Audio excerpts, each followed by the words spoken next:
Alhamdulillah. Terima kasih Gus Baha sudah hadir di Annual Meeting of Islamic Dakwah. Gus Baha akan menyajikan materi terkait tentang tsunami fatwa di ruang digital dan bagaimana menyikapinya. Monggo Gus. Assalamualaikum warahmatullahi wabarakatuh. Nahmaduka ya ghafuru ya syakuru ma sholli wa sallim wa barik ala sayyidina Maulana Muhammadin wa ala alihi wa sahbihi asma'in nama ba'du.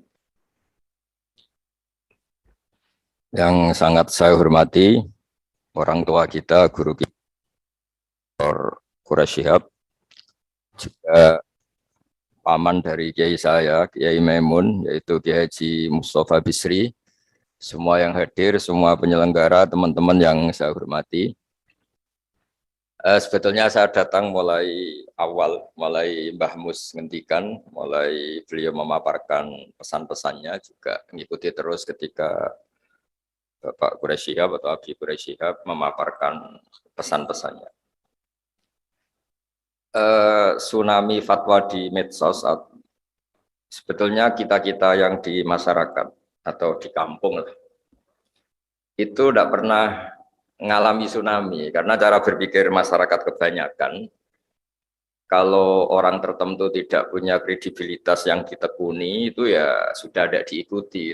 Ibarat kita mau berobat ya tidak ke polisi gitu. Kalau kita ke kemalingan ya tidak ke dokter. Jadi sebetulnya masyarakat itu sudah profesional lah. Kalau sengketa hukum ya kita ke pengadilan.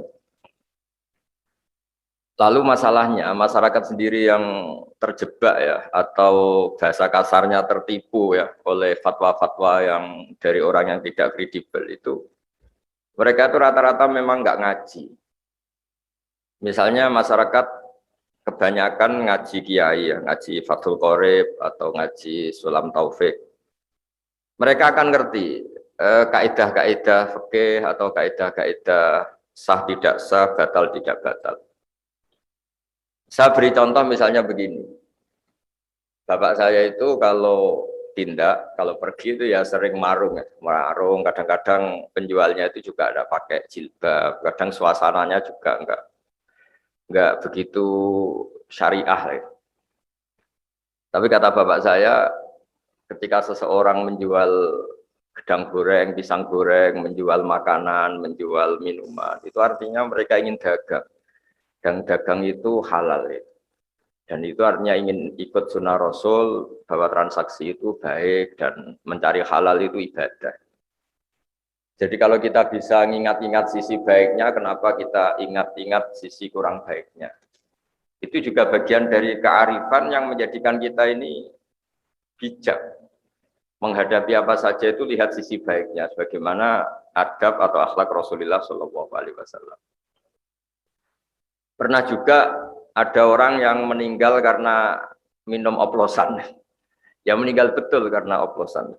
Terus banyak kiai, sebagian tanya saya, Gus ada hadir gak di jenazahnya? Saya bilang kamu hadir saja, tapi dia matinya karena minum oplosan, Gus. Anda hadir sebagai pengawal syariat Islam, bahwa mayit ini mayit muslim yang harus disolatkan, dikafani, disolatkan, kemudian dikebumikan secara terhormat sesuai syariat Islam. Jika orang-orang baik ini tidak datang di kematian seperti ini, maka bahayanya kalau mereka bikin ritual pemakaman sendiri. Karena matinya itu karena minum, nanti dimandikan pakai arak, itu juga kita yang kerepotan itu. Karena kiai-kiai tidak datang, mereka mengubur dengan caranya mereka sendiri, mungkin dikubung berdiri atau dicemplungkan gitu saja tanpa menghadap kiblat. Hanya kiai-kiai sepakat, oke Gus kita datang, tapi bukan penghormatan terhadap orang itu, tapi terhadap syariat Islam. Begitu juga saya pernah diundang hadir di acara akad nikah yang punya gawe sudah bilang, Gus nanti ada acaranya ada ketoprak itu ya semacam kesenian kuno itu. Tapi akadnya itu Gus nggak bareng, jadi akad dulu baru nanti ada kesenian ketoprak. Jadi kan nggak perlu ikut nonton katanya. Terus saya bilang, ya oke saya datang di akadnya, karena saya kiai ya tidak akan melihat ketopraknya kata saya. Tapi yang penting bahwa masyarakat ini masih baik. Dia ingin akad nikah anaknya itu nikah yang berkah, nikah yang sah, sehingga inginnya disaksikan kiai, diberkahi doa kiai. Nah, mereka ada ideal ya. Itu juga orang yang dagang tadi, mereka ada ideal ya, tapi ada kebaikan-kebaikan yang mereka lakukan. Dan itu yang kita ingat-ingat, karena kebaikan itu yang kita ingat-ingat. Nah, untuk mengarah ke moderasi Islam, kita misalnya bisa baca kitab di Al-Minanul Kubro, karangan Imam Sya'roni, dan itu kitab panduan para wali. Hampir semua wali yang jalur ilmu pasti baca kitab itu Al-Minanul Kubro. Tadi Bapak Quraisy menyinggung 3 pewaris Nabi, diantaranya faminhum dzalimul li nafsi. Di situ orang dolim masih diapresiasi sama Allah Ta'ala.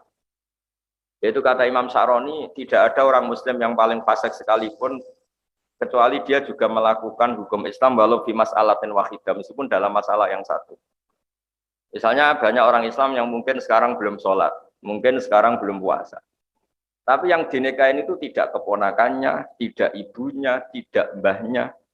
Sehingga mereka nikah dengan wanita yang halal dinikah. Kalau dalam fikih disebut wanita ajnabiyah. Wanita yang benar-benar sah dinikah karena tidak ada hubungan mahram, tidak ada hubungan rodok, tidak ada hubungan yang menjadikan haram. Sehingga mereka masih punya poin bahwa mereka nakahu binikahin sahih. Mereka menikah dengan nikah yang sah.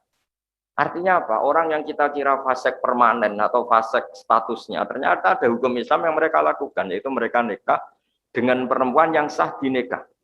Dan ketika nikah juga sah karena dinikahkan walinya atau KUA atau dengan persyarat-persyarat yang menjadikan sah. Jika kata zalim yang disematkan pada pewaris-pewaris kitab suci itu seperti yang dikatakan Profesor Quraisy tadi, tidak seperti yang kita bayangkan. Banyak juga misalnya ada cerita tasdek, tentang membenarkan Nabi. Dulu itu ada orang sering minum. Bawaannya orang senang Nabi itu meskipun dia mabuk, sukanya itu deket-deket Nabi. Sehingga kalau mabuk ya deket-deket masjid. Setelah seringkali ditangkap oleh sahabat sama Nabi ya sebagai ajaran, sebagai sanksi, mereka dipukulin sama jari dunahli, ada yang disebutkan bin ni'al. Ya dipukulin pakai sandal, ya semoga sandal jepit bukan sandal kulit. Pokoknya walhasil itu saking seringnya melanggar di depan Nabi, kata para sahabat, kamu itu mal'un, kamu kena laknat. Tapi apa kata Rasulullah, tal'anuhu, kamu jangan melaknati dia. Fa innahu yuhibbu wa rasulah. Meskipun dia sering salah, tapi masih mencintai Allah dan Rasul. Artinya orang-orang sefasik ini pun kalau disuruh pindah agama juga gak mau. Disuruh ngidolakan selain Rasulullah juga gak mau. Disuruh jauh-jauh dari masjid ya nggak mau. Nah, sisi-sisi seperti ini yang dalam tradisi orang tua kita, guru-guru kita, tradisi Mbah Mus, tradisi Bapak Quraisy, tradisi orang-orang kita, itu menghormati sisi positif tadi disebut, meskipun disebut faminhum dzalimul li nafsi. Maka kata Imam Sya'roni, tidak ada orang Muslim apapun fasiknya kecuali dia minal amilina li ilmihim. Dia termasuk yang mengamalkan ilmunya, yaitu disebut walau bi mas'alatin wahidah, meskipun dalam satu masalah. Dalam satu masalah misalnya tadi, ada orang Islam yang tidak sholat. Dia kalau ditanya, tidak sholat itu baik apa enggak? Ya dia jawab enggak baik. Kalau ketemu orang yang sholat ya hormat. Artinya dia nganggap institusi kesalian itu sholat. Dan dia salah karena tidak sholat. Belum meyakini salah itu sudah bagian dari kebaikan. Karena artinya apa? Yang salah diyakini salah, yang benar diyakini benar. Dan di antara agama ini mengharuskan tasdiqu ma yusdaq, yang harus dibenarkan dan yang harus dibohongkan. Kalau dia ditanya, kenapa kamu tidak sholat?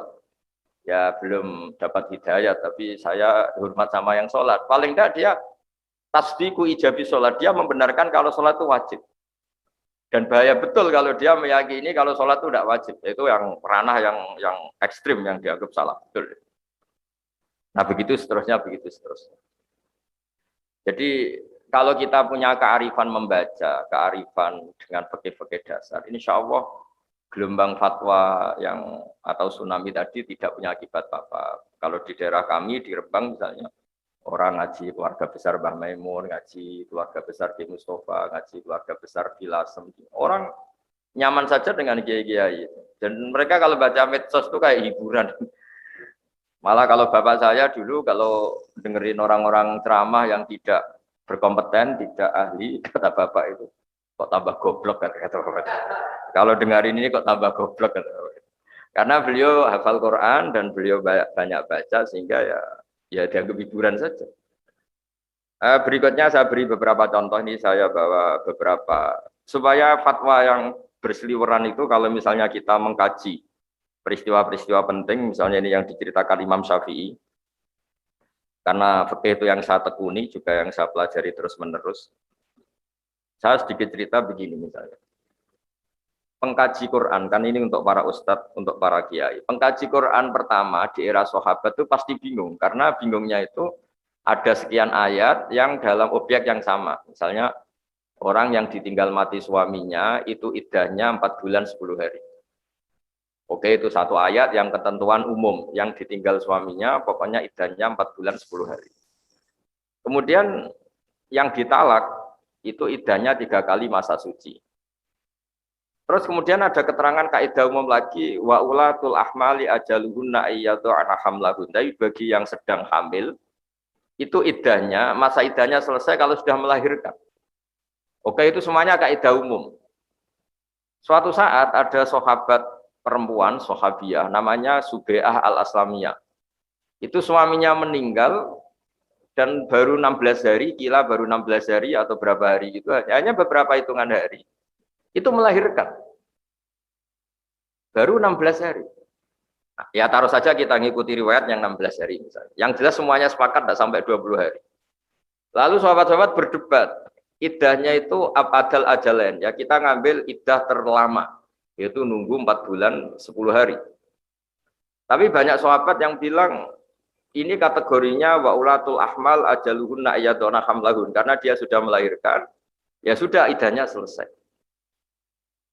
Nah, jadi kalau kebimbangan seorang kiai atau mujtahid itu pasti nggak bisa dihindari, bahkan itu zaman sahabat. Untungnya tentu zaman itu masih ada Rasulullah Shallallahu Alaihi Wasallam yang memutuskan bahwa yang jenis seperti ini ikutnya partai, ikutnya kelompok, ya karena dia hamil sudah melahirkan ya selesai iddahnya. Tapi begitulah kira-kira di ayat-ayat umum. Di ayat-ayat umum ini kita-kita ini pasti terjebak. Ada orang yang punya semangat Al-Furqan, yang penting antara hak dan batil itu jelas, demarkasinya jelas, pemisahnya jelas. Misalnya ngambil sikap terlalu tegas. Ada yang bacanya bil hikmah terus, layinul janib terus, sehingga ngambil sikap lunak selunak-lunaknya, sampai ngerti barang-barang yang nggak benar juga lunak. Gitu. Nah hal-hal seperti ini kemudian terus banyak yang mempermudah istilah disebut wasatiyah, karena antara yang terlalu ekstrim dan terlalu lunak. Ya apapun istilah-istilah itu, sebagaimana dikatakan Pak Quraisy bahwa wasatiyah atau ausat itu memang maknanya itu yang terbaik. Seperti tadi di surat qala usatuhum alla faqul lakum laula tusabbihun. Dan kalau kita baca manaqibu Rasulillah atau fadailu Rasulillah, nasab Nabi juga disebut ausatul arabi nasaban. Jadi Nabi itu nasab terbaik itu juga redaksinya ausatul arabi nasaban. Kemudian berikutnya saya bawa juga kitab Sahih Muslim. Di sini dijelaskan pentingnya baca. Saya ulang lagi yang baca. Dulu orang pinter itu ya di mana-mana orang pinter itu ya punya sisi agak-agak kontroversi. Tapi kontroversinya orang pinter itu ya karena saking pinternya. Ada orang soleh, saya ulang lagi, ada orang soleh. Itu kalau punya uang, itu inginnya ya sodakoh saja. Ternyata yang dia sodakoi, yang beliau sodakoi itu zania. Zania itu ya orang nggak bener lah kira-kira gitu, zania orangnya. Kemudian jadi gunjingan, faasbahu yatahaddatsun. Kemudian jadi rame kan, ini orang soleh kok sedekahnya sama orang pezina. Kemudian gosip itu belum selesai, gunjingan itu belum selesai, dia sodako lagi yang dikasih itu sarik, pencuri. Jadi gunjingan lagi, ini orang soleh nggak sodako sama ustadz atau ke fakir miskin malah kesarik karena pencuri, geger lagi. Geger belum reda, dia sodako lagi dikasihkan orang kaya. Geger lagi, ini nggak ngasih orang fakir malah ngasih orang kaya. Tapi apa ya reaksi Allah Ta'ala? Allah itu memberitahu si orang soleh tadi. Amma sodakotuka fakot kubilat. Ada yang baca fakot kobil tuh ya. Kalau sodako kamu sudah saya terima, atau fakot kubilat, sodako kamu sudah diterima. Terus kemudian orang soleh tadi ketika memberi penjelasan sama khalayak ramai, kata beliau, zania, orang sampai jadi zania, jadi menjual diri itu karena butuh uang. Kalau dia tidak soleh, mungkin ngasih uang pezina ini ya karena order, mungkin pesen jasanya. Tapi karena dia orang soleh, gamane cara Jawa itu nduk kowe zina iku udah golek duit. Saiki tak kei duit tapi ora usah zina. Kamu zina itu karena nyari uang. Kamu sekarang tak kasih uang tapi tidak usah zina. Maling juga gitu, copet sampai nyopet karena nyari uang. Sudahlah kamu tak kasih uang dan itu harusnya kamu cukup dan tidak perlu nyopet lagi. Kemudian saya ngasih orang kaya supaya dia belajar bahwa orang itu tidak hanya mendapat tapi juga menjadikan orang fakir itu menerima. Dia roh rasanya menerima ternyata asik, menerima uang ternyata asik. Sudah ada kerja, dapat uang, tahu-tahu dikasih orang itu kan seneng, enggak dari kerja, enggak dari prestasi kasih uang seneng. Gara-gara dia seneng dikasih itu dia bayangkan betapa senengnya orang yang dikasih, apalagi kalau orang yang dikasih itu orang-orang fakir. Jadi barokahnya baca itu orang akan ngerti. Orang akan ngerti ternyata kontroversi orang-orang terpelajar ini bisa ditopang secara ilmu. Maka dulu bapak saya mengajari itu logikanya itu sederhana sekali. Kata beliau, berteman sama orang fasik, orang tidak benar itu jangan, kata. Karena kita takut ketularan tidak benar. Tapi kata bapak saya, logikanya bisa dibalik. Orang benar itu harus diajak ke baik. Dan bisa ngajak kalau berteman. Kalau nggak mau berteman aja, tidak mau bagaimana cara mengajak gitu. Jadi itu kan, terus orang kemudian bisa menerapkan dua nasihat tadi. Sekiranya Anda tidak tertular, tidak terkontaminasi, tidak terbentuk oleh orang fasik tadi, maka sebaiknya berteman. Karena tadi yang si fasik yang terbentuk oleh Anda. Jadi saya siru fasikun solihan. Yang fasik akan jadi soleh karena berteman kamu. Tapi sekiranya kebalikan, si soleh rawan terkontaminasi, sing saya siru solihu fasikon, yang soleh menjadi fasik ya jangan. Nah kira-kira di teks Quran, itu semuanya hampir seperti itu. Ada cerita-cerita Nabi atau orang-orang soleh yang begitu tegas dengan kebatilan. Karena kebatilannya pada titik yang sudah delurung, ingin menghabisi kebenaran. Itu yang cerita-cerita perang Nabi. Satu kebatilan yang ekstrim yang ingin menumpas kebenaran. Kayak Abu Jahal dan kawan-kawan. Itu bukan sekedar batil, mereka ekstrim ingin menumpas kebenaran. Kalau itu ya babnya kafir harbi. Seperti orang Jawa, kita semua ini orang lunak, orang Indonesia, orang Timur lunak. Tapi selunak-lunaknya kita ya tidak manggakno penjajah. Masa penjajah dimanggakno? Karena mereka ingin menghabisi kita, mengusir kita dari negara kita. Yaitu yang bab-bab perang kira-kira konteksnya seperti itu. Tapi bab-bab di luar itu pasti semuanya itu berhikmati wal mau'izatil hasan. Jadi saya mohon tema ini mungkin ya baik dalam konteks di kota atau orang-orang yang sibuk pakai virtual, pakai medsos. Jadi kalau di kita di Rembang, di daerah Kudus, daerah-daerah kawasan sini, kayaknya itu masyarakat sudah tahu lah siapa yang perlu didengar sama ndak. Orang nggak pernah ngaji ngomong hukum itu ditertawain. Itu kenapa itu? Maksudnya aneh itu. Jadi sudah karena ya di sini orang tuh ngaji sama keluarga besar Mbah Maimun, keluarga besar Mbah Mus, keluarga besar Lasem, keluarga besar. Ya terus masih ada masyarakat umum yang ngaji juga, ada kiai-kiai yang santri-santri beliau ngaji. Jadi cara sini itu ngomong maca kitab ngomong hukum gitu. Kira-kira gitu. Tidak bisa baca kitab ngomong hukum itu pasti enggak menceritakan pendapat Allah dan Rasul. Pasti menceritakan pendapatnya sendiri.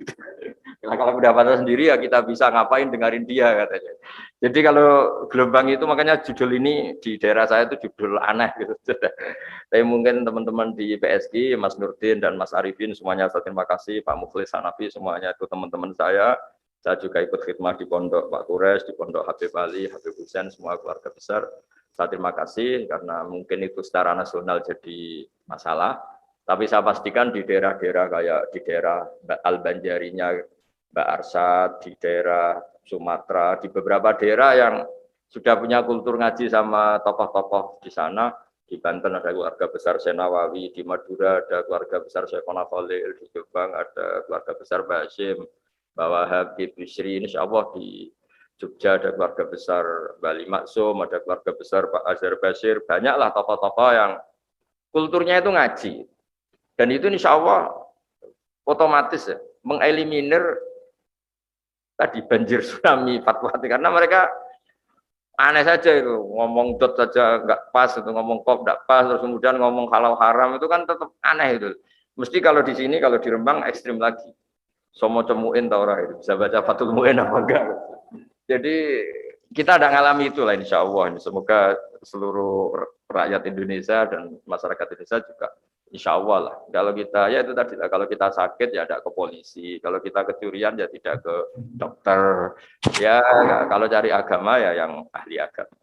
Ya saya kira demikian dan terima kasih atas ilmu dari Mbah Mus, dari Pak Kores, dari semua narasumber. Semoga saling melengkapi. Wassalamualaikum warahmatullahi wabarakatuh. Waalaikumsalam warahmatullahi wabarakatuh. Terima kasih Gus Baha atas pemaparannya yang gamblang.